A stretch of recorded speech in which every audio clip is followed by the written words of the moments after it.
होता क्या है, अभी ना मेरे को एक शॉर्ट्स रिकमेंड होती है चैट टैग की। एंड उसमें वो मिलिंद सोमन जी के बारे में बात कर रहे थे। हम लोग चीकू के बारे में जानते हैं और ना जाने कितने ही सुपर मॉडल्स के बारे में जानते हैं। बट हम ज़्यादातर जो जेंजी हैं वो मिलिंद सोमन जी के बारे में नहीं जानते। 90s के किड्स को तो फिर भी मैं भी पता हो। एंड मैं तुम्हें बता दूं, इंडिया के पास भी दी ग्रेटेस्ट सुपर मॉडल्स रहे हैं, हॉनेस्टली रहे हैं। एंड उनमें से मिलिंद सोमन जी एक हैं यार। उनके तुम अभी के लुक्स देखो। मैं तुमसे पूछता हूँ उनकी एज कितनी लगती है तुम्हें। मैंने जब उनकी एज गेस करने की कोशिश करी, मेरे को जो अभी दिमाग में नंबर आ रहा है दैट इज अराउंड 40s की line. And I don't know तुम्हारे में कितना आ रहा होगा, बट उनकी जो एज है and I am damn sure इससे कुछ कम आ रहा होगा तुम्हारे दिमाग में, राइट। उन्होंने जो एजिंग करी है is like a fine wine. मैं इस चीज़ से काफ़ी ज़्यादा डिनाई करता हूँ कि मैंने is like a fine wine, क्योंकि मैं देखता हूँ मेरे जो 5 साल पहले भैया थे वो 5 साल बाद कैसे दिख जाते हैं। वो तो चलो हैबिट्स की वजह से लग सकते हैं, इंडियन जीन्स की वजह से लग सकते हैं, काफ़ी चीज़ें होती हैं। एंड कॉलेजेस में हम जो बंदे देखते हैं पहले ईयर में कैसे दिखते हैं, फोर्थ ईयर में आते आते क्या बन जाते हैं, अंकल ही लगने लग जाते हैं। तो मैं इस बात से इतना ज़्यादा एग्री नहीं करता हूँ कि man is like a fine wine. But Milind Soman ji is an exception यार, डेफिनेटली। औरों को कंपेयर करो 60 साल की उम्र के उनसे, डेफिनेटली तुम देखोगे यार उन्होंने की है, बहुत अच्छी एजिंग करी है। दी बेस्ट दी ग्रेटेस्ट एक मेरे को इंडिया में से ये लगती है। मिलिंद सोमन जी सोचो अभी ऐसे दिख रहे हैं, सोचो प्राइम में कैसे लगते होंगे। ही वॉज एब्सोल्यूट चैड मॉगर, जो कहना है कह लो। और उनकी लुक्स की तारीफ करने के लिए शब्द है ही नहीं। और मतलब इतने अच्छे दिखते थे वो। हालांकि इस वीडियो में मैं उनका लुक्स डिकोड नहीं करने वाला हूँ, इंस्टेड मैं बताने वाला हूँ कैसे उन्होंने इतनी अच्छी एजिंग करी है। क्योंकि लुक्स डिकोड बनाएंगे यार फिर कभी, अभी बहुत बना ली मैंने। ये इस बारे में बात करते हैं क्योंकि ये भी बहुत इंपॉर्टेंट चीज़ है, राइट। तुम्हारी भी एज बढ़ती रहेगी, जैसे जैसे बढ़ेगी होगा क्या तुम्हारी भी हो सकता है लुक्स ग्लो डाउन कर जाएं। तुम अपने अंदर जो भी इंप्रूवमेंट कर रहे हो कहीं वो तुम ग्लो डाउन ना करवा लो, है ना। तुम तो सोच रहे हो इंप्रूवमेंट कर रहे हो, जैसे एज बढ़ेगी हो सकता है तुम्हारा बोन मास कम होता चले जाए, तरह तरह की चीज़ें होती चली जाए तुम्हारे साथ। तो फिर घंटे के लुक्स मैक्सिंग क्या कर लोगे तुम। मैंने बंदे देखे हैं 17 साल के अच्छे दिख रहे होते हैं, वो 20 साल की उम्र में ही ऐसी तैसी मरवा लेते हैं कुछ तो। मतलब मैंने एग्जांपल लिया, मेरे स्कूल में बच्चे थे वो काफ़ी ज़्यादा अच्छे दिखते थे when they were 13-14 years, and now they don't look that good. अब वो 17-18 साल के हो गए होंगे, सिर्फ इतने से उम्र में सोच लो इतना फर्क पड़ रहा है। एंड धीरे धीरे ना हमारे जीन्स जो हैं घटते जा रहे हैं, हमारी एवरेज हाइट भी घट चुकी है। ये बात से ना मैं आप कनेक्ट कर पा रहा हूँ। होता क्या है, मैं तुम्हें एक और एग्जांपल देता हूँ कि कैसे इंडियन जीन्स जो है डेटोरिएट हो रहे हैं, कम हो रहे हैं, घट रहे हैं। मेरे जो स्कूल में 9th के बच्चे होते थे, 8th के बच्चे होते थे, वो ठीक ठाक लगते थे, लंबे भी थे। मैं जैसे अपने दूसरे स्कूल में आता हूँ, मैं जब 9th 8th के बच्चे देखता हूँ मेरे को लिटरली 5वीं चौथी के बच्चे याद आता है। मैं हैरान हो जाता हूँ यार ये 9th के बच्चे कैसे हैं। मैं एक ऐसा बच्चा हूँ जिसकी हाइट बहुत ज़्यादा कम रही थी। स्टिल मैं इतना भी नहीं लगता था, मैं अगर 9th में था तो मैं लगता था 7th का बच्चा हूँ। भाई वो लाइक लिटरली कंप्लीटली 5th के बच्चे लगते थे, 5th या 6th के। That is it. मतलब इतने मैं हैरान हो गया था, मेरे को लगा था स्कूल ही ऐसा है। बट अगर मैं पिछले स्कूल में जाऊँगा तो भी अब ये हाल है। क्यों? क्योंकि जीन्स ही डेटोरेट होते जा रहे हैं। लोगों को बस सोच रहे हैं भाई हेल्थ के बारे में, अवेयरनेस फैल रही है बट अप्लाई किसी को नहीं करना है। बस सोचना चाहते हैं, मेरे को कमेंट्स में भी दिखते हैं मेरी 15-14 साल की उम्र के, तुम लोग बस सोचते रहते हो, अप्लाई कभी मत करना। ठीक है, मैं क्या कर सकता हूँ, तुम्हें कभी बदला नहीं जा सकता। देयर इज़ अ रीज़न मैं अब कुछ बोलता नहीं हूँ, क्योंकि तुम्हें बहुत चीज़ें बोल चुके हैं, काफ़ी बंदों से तुम सुनते आ रहे हो कि अप्लाई करो, चीज़ें करो, बट तुम्हें करनी नहीं है। होता क्या है, तुम्हारे ना करने से पूरे भारत की जीन्स डेटोरेट हो जाते हैं। तो प्लीज़ यार ज़रा-सा अपनी हेल्थ के ऊपर ध्यान देना शुरू कर दो प्लीज़। हल्की-हल्की छोटी-छोटी चीज़ें भी अप्लाई करोगे ना। एंड मैं तुम्हें एक कंप्लीट एग्जांपल देता हूँ कैसे मिलिंद सोमन जी ने ये करी। सबसे पहली चीज़ उनकी बात करते हैं उनके माइंडसेट की। उनका माइंडसेट के बारे में जितनी तारीफ़ करूँ उतनी कम है। Chad mogger mindset. उन्होंने लिटरली अपनी मम्मी का ऐसा ध्यान रखा है। मैं तुम्हें एग्जांपल देता हूँ एक एवरेज बंदे का फिर उनका। एक एवरेज बंदा क्या सोचता है अपने ग्रैंड पेरेंट्स के बारे में? आराम करें, बेड पे बैठे रहने दो, काम-कुम मत करवाओ इनसे यार, बिठाओ इनको। मिलिंद सोमन जी क्या सोचते हैं? क्या हुआ? क्या हुआ? आप 80 साल के हो, तो क्या हुआ? आप दौड़ोगे कितने किलोमीटर? 21 किलोमीटर, वो भी चलते हुए नहीं, रनिंग करते हुए, 2 दिन। एंड उनकी माँ ने लाइक खुशी-खुशी किया, लाइक फोर्स नहीं किया होगा उन्होंने डेफिनिटली। मैं बता रहा हूँ कि कितनी ज़्यादा फिज़िकली फिट है उनकी मदर। वो स्किपिंग वगैरह भी करते हैं, एक्सरसाइज़ भी करते हैं। कितनी ज़्यादा फिज़िकली फिट है। यंगर वन से ज़्यादा फिज़िकली फिट है भाई वो लिटरली। सोच लो उस लेवल का माइंडसेट है, अपने घर वालों का ऐसा ध्यान रखा है।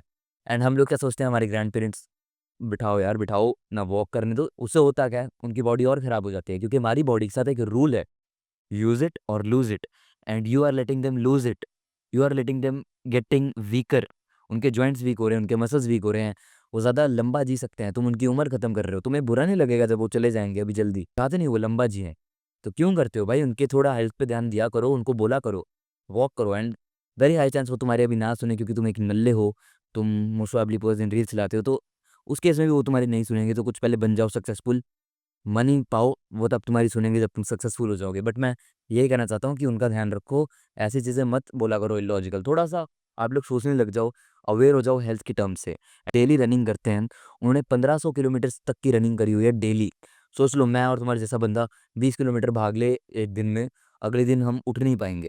That is how weak are legs are. हम जिम करते हैं ठीक है, बट वो फिजिकल फिट रखने के लिए हमें काफ़ी नहीं है। ऐसे इंसान है जो माइल्स माइल्स ट्रैवल करते थे, तो कुछ तो जेनेटिक्स में है ना कि हमें अपनी लेग स्ट्रॉन्ग रखनी है। प्लीज़ वॉकिंग करो यार, मैंने भी शुरू करी है, मैं अभी हल्के-हल्के कर रहा हूँ, ज़्यादा नहीं करता बट स्टिल करता हूँ। वो सिर्फ़ और सिर्फ़ 3 मिनट ही वर्कआउट करते हैं। होता क्या है ना, उनका मसल अभी भी ऐसा है, बिकॉज़ लूज़ तो हुआ है बट स्टिल वो जो 3 मिनट लंबे टाइम से वर्कआउट करते आ रहे हैं, वो जिम नहीं जाते, वो पुशअप्स मार लेते हैं 1 मिनट, बर्पीज़ क्या पता पहले और करते होंगे वर्कआउट। छोटे-छोटे एफर्ट्स ने लंबे टाइम तक उनको ऐसे रिज़ल्ट्स दे रखे हैं।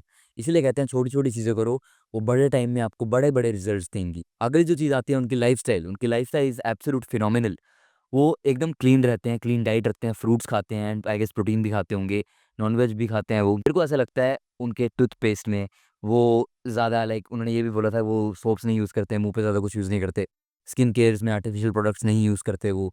ये सब चीज़ें बहुत मैटर करती है। तुम्हारे घर का आटा जिसमें केमिकल है, तुम्हारी टूथपेस्ट जिसमें फ्लोराइड है, तुम तरह-तरह की चीज़ें करते हो, फॉर शैम्पू यूज़ करते हो जिसमें इतने भयंकर केमिकल्स हैं जो कि तुम्हारे बालों की माँ-बहनें कर देते हैं, ऐसी-तैसी कर देते हैं। तरह-तरह की चीज़ें तुम्हारे घर में ऐसी हैं जिसमें थोड़ी-थोड़ी चीज़ें हैं जो कि तुम्हारे लुक्स को लंबे-लंबे टाइम में बहुत गंदा डिस्ट्रॉय करेंगी।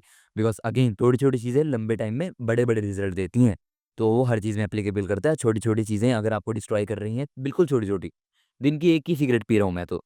हो, पता है 30 साल बाद, 20 साल बाद क्या इफ़ेक्ट लाएगी वो? बहुत बुरा इफ़ेक्ट, बहुत बड़ा इफ़ेक्ट। ऐसा इफ़ेक्ट जो कि तुम देख के तुम्हारे लिए क्या आ जाने वाला है, नाइटमेयर। तो ट्रस्ट मी, अपनी चीज़ों में थोड़ा ये सब चीज़ें लाओ, केमिकल्स वगैरह को दूर करो। जितनी भी चीज़ें हैं, मेक श्योर तुम हर चीज़ को नेचुरल रखो, इवन स्किन केयर प्रोडक्ट्स में कम से कम केमिकल्स हों। अगली जो चीज़ है देखो उनकी लाइफ़ में है, that is money. Money matters a lot. मेरे को देख लो, अभी मेरे को पसीना आ रहा है, मेरे कमरे में एसी नहीं है। पक्खा बंद करके मेरे को रिकॉर्डिंग करनी पड़ती है, आवाज़ ढंग से नहीं है एक तो मेरे को थोड़ा स्ट्रेस मिल रहा है। एंड अभी हुआ क्या, मैंने 10 मिनट की वीडियो रिकॉर्ड करी, फ्रेम ही गलत था। बहुत खून लगाती है, ऊपर से पसीना आ रहा होता है। ये स्ट्रेस देती है एंड स्ट्रेस बहुत बड़ा किलर है यार, और लुक्स का बहुत ही बड़ा। बाल झड़ रहे हैं, उसको बूस्ट कर देगी, तुम्हारे लुक्स जा रही हैं, 10x उसको बूस्ट कर देगी। ऊपर से तुम इंडियन जेनेटिक्स वाले हो, गड्ढे पड़ते हैं, तुम्हें और 10x स्ट्रेस बूस्ट कर देता है। स्ट्रेस से जितना दूर रह सकते हो बचो, मेडिटेशन करो daily. And I am damn sure वो करते होंगे, इनकी जो वाइफ़ है वो भी योगा करते हैं। तो काफ़ी मेडिटेशन वगैरह वो करते होंगे एंड रनिंग ऑलमोस्ट अपने आप में एक मेंटली रिलीफ दे देती है। तो make sure to meditate at least 5 minutes a day in morning. ये हैबिट्स काफ़ी ज़्यादा अच्छी हैं। वैसे लाइफ़स्टाइल में ही आ जाना चाहिए, पर मैं अभी बता रहा हूँ। बेसिकली उन्होंने स्मोकिंग वगैरह भी चालू करी थी एंड फिर उन्होंने छोड़ दी वो 30 साल की उम्र में। उन्हें अपने को-एक्टर्स के साथ रहकर वो चालू कर दी थी। फिर उन्होंने कंप्लीटली छोड़ दी। वो अल्कोहल भी नहीं पीते हैं। अल्कोहल कभी वन्स और ट्वाइस इन अ ईयर वो पीते हैं, दैट इज़ इट। तो ये उनकी हैबिट्स काफ़ी ज़्यादा अच्छी हैं एंड बाकी स्लीप भी उनकी काफ़ी ऑप्टिमल होगी जहाँ तक मुझे लगता है। ऑल्दो उन्होंने डिस्क्लोज़र नहीं किया बट डेफ़िनिटली होगी। अगर तुम्हारी स्लीप अच्छी नहीं है तो आई डोंट थिंक सो कोई बंदा ऐसा एज करेगा। बिना अलार्म के उठते होंगे, वो 10 घंटे सोते भी होंगे या फिर जितनी भी उन्हें नींद आती है बिना अलार्म के, एंड वो सेम कंसिस्टेंट टाइम पे सोते होंगे, दैट इज़ इट। तो ये बहुत ज़्यादा मैटर करती हैं ये सब चीज़ें, एंड बुरी हैबिट्स ना रखो कोई भी। ये सारी की सारी चीज़ें आपको बहुत अच्छा एज करने में हेल्प करने वाली है। बाकी देखो उनके जीन्स हमें मानना पड़ेगा अल्ट्रा एलीट लेवल पे हैं। एंड एक चीज़ उनकी जो थी वो बचपन से काफ़ी अच्छी हैबिट्स करते हैं। अगर तुम्हारे जीन्स बुरे भी हैं ना, तो भी तुम बचपन से अच्छी हैबिट्स करते हो, तुम काफ़ी डैमेज से बच सकते हो काफ़ी हद तक। क्योंकि आप एग्ज़ाम्पल लोगे वरुण धवन के बेटे का, तो तुम देखोगे लाइक हाँ, yes definitely you can still, अगर आप अच्छी हैबिट्स करो, तरह-तरह की चीज़ें करो, आप डेफ़िनिटली बच सकते हो।